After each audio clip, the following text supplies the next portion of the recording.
তুমি এত অধৈর্য হচ্ছ কেন? আর তুমি আমাদের বংশের রীতিরাজ ভাঙ্গা আমার মেয়েটাকে কি বিধবা করতে চাও? এটা আপনি কেমন কথা বলতেছেন? ও যদি বিধবা হয় তাহলে তো আমি নিজেই মারা যাব। অবশ্যই তুমি মারা যাবা।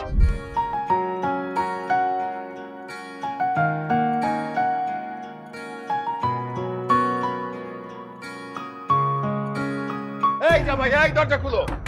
এই এই হাসি, দরজা খোল। বসো, আমি দেখছি।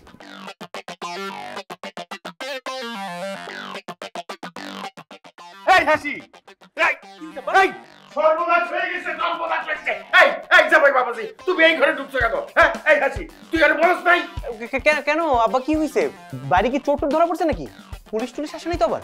এই তুমি এত চোর করে কোন? হ্যাঁ, তোমার মাথায় সবসময় চোরের কথা ঘুরে কেন? তোমার বংশে কেউ চোর ছিল? আরে তুমি কেন বুঝতেছো না?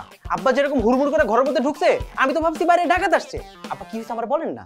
আরে বাবাজি, তেমন কিছু না।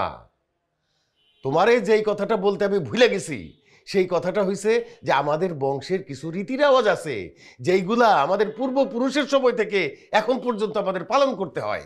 ও, রেওয়াজ রীতি, এটা আপনি আমাকে বলবেন না? হ্যাঁ, আমি শুনছি অনেক পরিবারে অনেক বংশে এরকম রেওয়াজ রীতির কথা শুনছি, যে বিয়ের প্রথম দিন জামাইরে নাকি নতুন নতুন গিফট দেয়।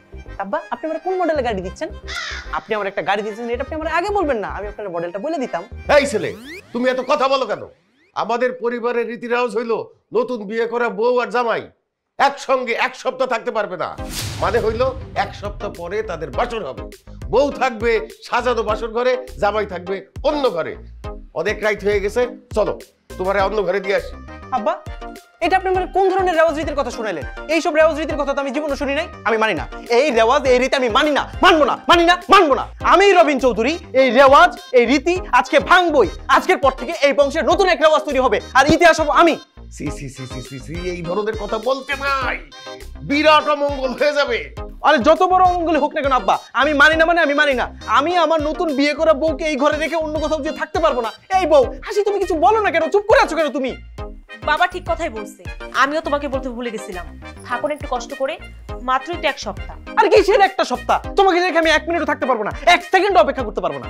জামাই বাবাজি, তুমি এত অধৈর্য হচ্ছ কেন? আর তুমি আমাদের বংশের রীতিরাজ ভাঙ্গা আমার মেয়েটাকে কি বিধবা করতে চাও? এটা আপনি কেমন কথা বলতেছেন? ও যদি বিধবা হয় তাহলে তো আমি নিজেই মারা যাব। অবশ্যই তুমি মারা যাবা। আরে বোকা ছেলে, জামাই মারা গেলেই তো বউ বিধবা হয় নাকি? ও না, মানে বলতেছিলাম কি আব্বা, 1 সপ্তাহ তো অনেক বেশি সময় হয়ে যায়, একটু কমাই নিয়ে আসা যায় না? না, 1 মিনিটও কমানো যাবে না। এত কথা বললো না, চলো। হাসিমা, তুই ভালো করে দরজা বন্ধ করে ঘুমাই থাক। এই চলো জামাই। আরে আমি যাব না হাসি, যাব না আমি। সাবধানে থেকো, কালকে সকালে দেখা হবে। আল্লাহ হাফেজ।